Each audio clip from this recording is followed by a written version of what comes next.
وړاندې آیاتونو کې د روژې او د رمضان احکام فضایل ذکر وو. دې نه وروستو یو اوږد آیات مبارکه کې د روژې او د اعتکاف احکام تفصیل سره بیانېږي. به منځ کې الله رب العزت مختصر آیات کې د بندیانو حال باندې د حق د خپل بندیانو په باندې یو خاص عنایت او مهرباني کوي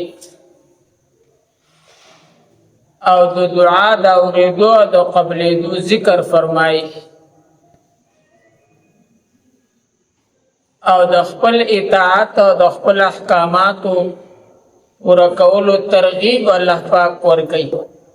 ځکه چې روژه د روژې په عبادت کې رخصتونه او سهولتونو باوجود بیا هم مشقت شته. د هغې د اسانولو دپاره خپل مخصوص مهرباني او عنایت د هغې ذکر فرمایي چې زه په خپلو بندیانو ته ډېر زیات نږدې یم. کله چې دوی مانه دعا غواړي د هغوی دعاګانې قبلومه، د هغوی حاجتونه پوره کومه. حاجات پوره کوونکی، ضروریات پوره کوونکی یکی تنها د الله رب العزت ذات دی. د بندیانو نه تکلیف لرې کول، راحت او خوشحالي آرام راوستل دا یې یوازې د الله په قدرت کې دي. هېڅوک نه د چا نه تکلیف لرې کولی شي، نه هېڅوک چا ته خوشحالي ورکولی شي. دا د الله پاک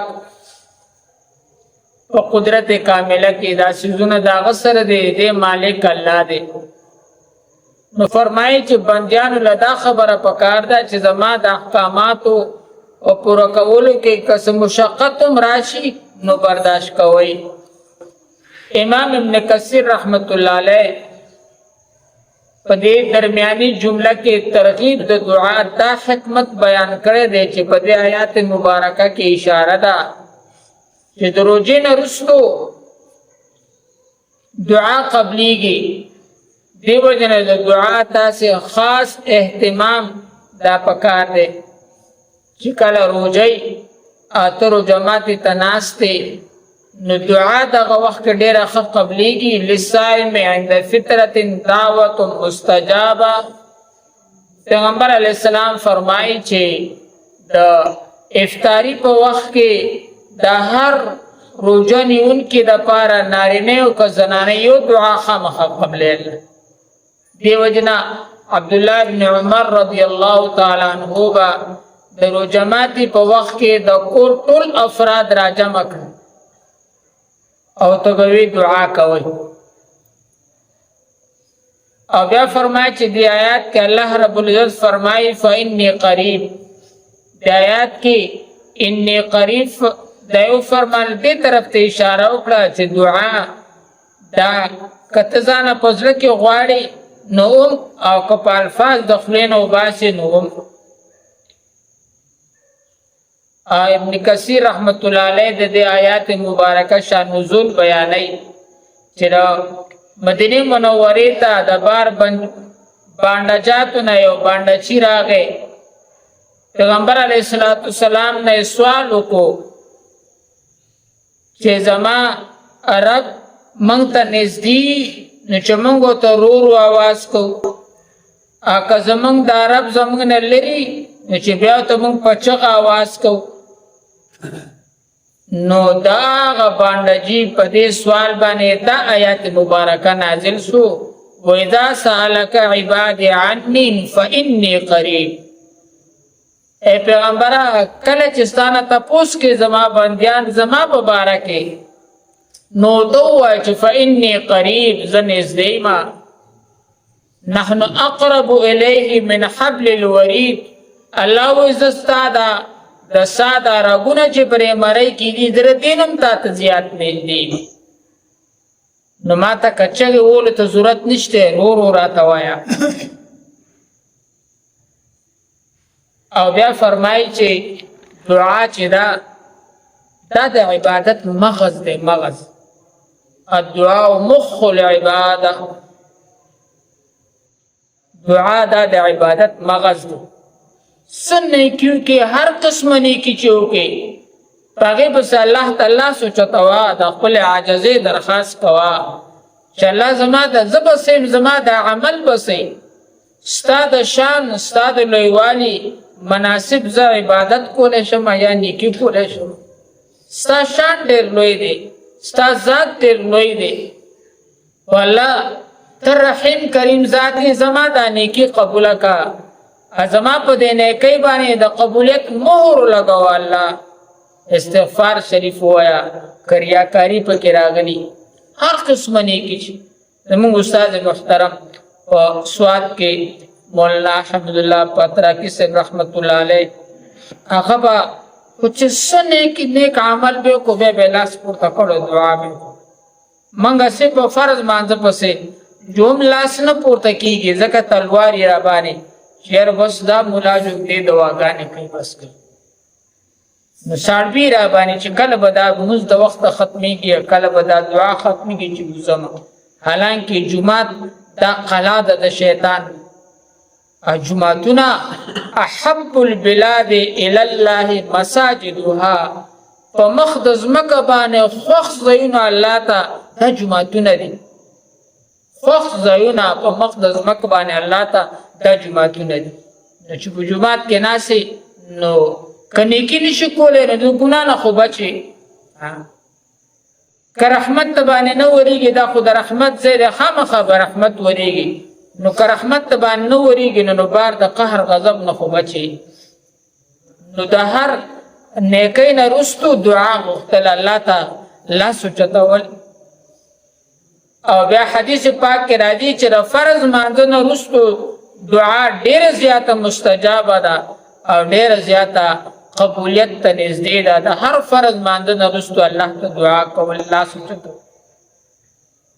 کوم منځونه پسې چې سنت دی هغه سنتو کا، دا سنت مبارکه دا د فرض مکملات دي.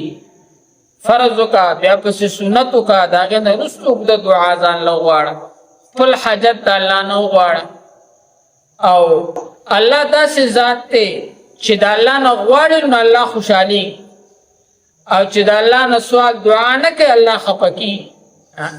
په غوښتو الله خوشحالېږي. د خپل شان مناسب دعا، ستا چې کوم حیثیت دی د هغه حیثیت مناسب دعا ځان له وغوښتل، الله یې قبلوي. او دعا د دعا درې حیثیتونه دي.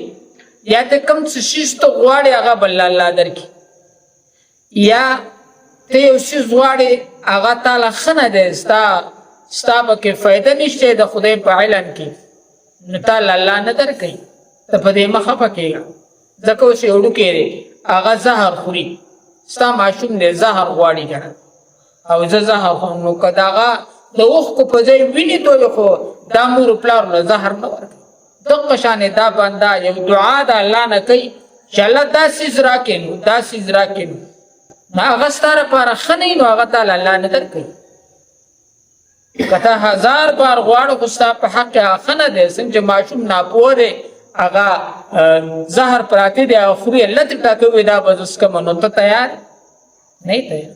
دغه شانې الله رب العزت بنده له هغه څیز ورکوي چې د هغه پکې خیر وي، د هغه فایده وي. یا به ته غواړې د الله نه یو څیز یا به تاله هغه درکړي، یا که هغه درله در نه کړي نو په تا به څه مصیبت را رواني، د هغه مصیبت دعا کولو په عوض کې به هغه مصیبت ستا نه واړي. او درېم که د دنیا کې د دغې په دعا غوښتلو په دلی در نه کړه نو په آخرت کې به د دغې دعا په ځای باندې تاله اجرونه او ثوابونه درکړي. قیامت کې به یو بنده ته حدیث پاک کې راځي ډېر څه عزتونه به ورته میلاو شي. نو دی به چې الله ما خو دومره څه نه وکړي، دا ما ته په څه عوض کې میلاوي. الله به ورته زما بنده فلانکي موقع دی دا دعا کړې وه ما نه وه قبوله کړې، دا د هغې بدله ده. فلانکي موقع کې فلانکۍ شی غوښتلی و ما نه و درکړی، دا د هغې بدله ده. فلانکي موقع کې فلانکۍ دعا کړې وه ما نه وه قبول کړې، دا د هغې بدله ده. دا بنده به وایي چې الله یو دعا مې په دنیا کې نه قبول شي اوس دا عوضونه دا خیرونه دا عزتونه مال را کولی شي دی به بیا ارمان نو دعا داسې عبادت دعا دپاره وخت نشته دعا دپاره قبلې ته مخ کول نشته دعا دپاره ټیم مقرر نه دی هر وخت د خدای نه غواړه هر وخت د خدای نه غواړه دا نیکان صلحا دا چې دوسه په دې لاس کې دا تسبیح د دوی شونډې رپېږي دا دوی الله یادوي تا سره په مجلس کې ناستې ته به چې دا زما سره دی او ځان د خپل رب سره مشغولېږي تا سره به هم ناست خپل رب سره الله یادوي سبحان الله الحمدلله لا اله استغفر یا به د قرآن څه آیات وي یا به د الله یو کوم سل نومونه دي پای کې به یو نوم په ژبه باندې نیکان صلح دا د خدای یاد په دې باندې الله پاک بیا مهرباني کوي چې دعا مونږ تاسې غواړو ټولو وړو ته د دعا چل ښیي چې لاس اوچته وه وړاندې رستو د سوال کولو نه وړاندې رستو درود شریف حدیث پاک کې راځي چې دا درود شریف د دې دعا دپاره مشران فرمایي سانګونه دي څنګه چې د مارغه مرغۍ دپاره سانګونه دا په پورته الوزي دی پرواز په دې سانګونو باندې کوي دقه شانې وړاندې رستو د دعا نه درود شریف اهتمام کول دا د دې سانګونو شو په دې سانګونو باندې دا دعا په پورته قبولیت طرف ته الله تخیل او د الله ثنا صفت کول یا ارحم الراحمین یا ارحم الراحمین یا ارحم الراحمین یا ذا الجلال والاکرام یا ذا الجلال والاکرام یا ذا الجلال والاکرام دا الفاظ د دعا غوښتونه مخکې بیا درود شریف بیا خپل حاجت ته خدای نه وغواړه الله پاک بیا مهرباني کوي چې د هر نیک عمل نه وروستو موږ او تاسې دا خپلې چاچۍ دا الله ته د عاجزۍ اوچتو او د زړه نه دعا کوو زړه یو ځای دی په خولې الفاظ وایي چې ما وبخې داسې نه کېږي ستا د زړه او ستا د ژبې خبره به یې وایي دغه دعا قبلېږي حدیث پاک کې راځي د غافل زړه دعا الله وایي زه نه قبلوم چې زړه دې په یو ځای کې دی په خوله وایي ما وبخې زړه دې بل ځای ته چې په ژبه وایي چې الله ما وبخې ستا دا زړه به هم د الله ذات طرف ته متوجي چې الله زه په زړه سره تا ته یم چې ما وبخې یا دا کنډه او حاجت مې پوره کړي نو د زړه نه د زړه او د ژبې تناو چې یوي الله ته نه غواړي الله پاک هغه حاجت پوره کوي هغه ضرورت پوره کوي نو دعا داسې عبادت دی چې دا خامخا قبلېږي خامخا الله قبلوي تا ته خیر که دنیا کې میلاو نشي آخرت کې ته د هغې بدلې عوضونه الله درکوي او وخت له مقرر نه دی ټیم له مقرر نه دی او دسو له شرط نه دی هر وخت چې کوم دی ته سوال دعا د الله نه کولی شي نو الله دې موږ او تاسو ته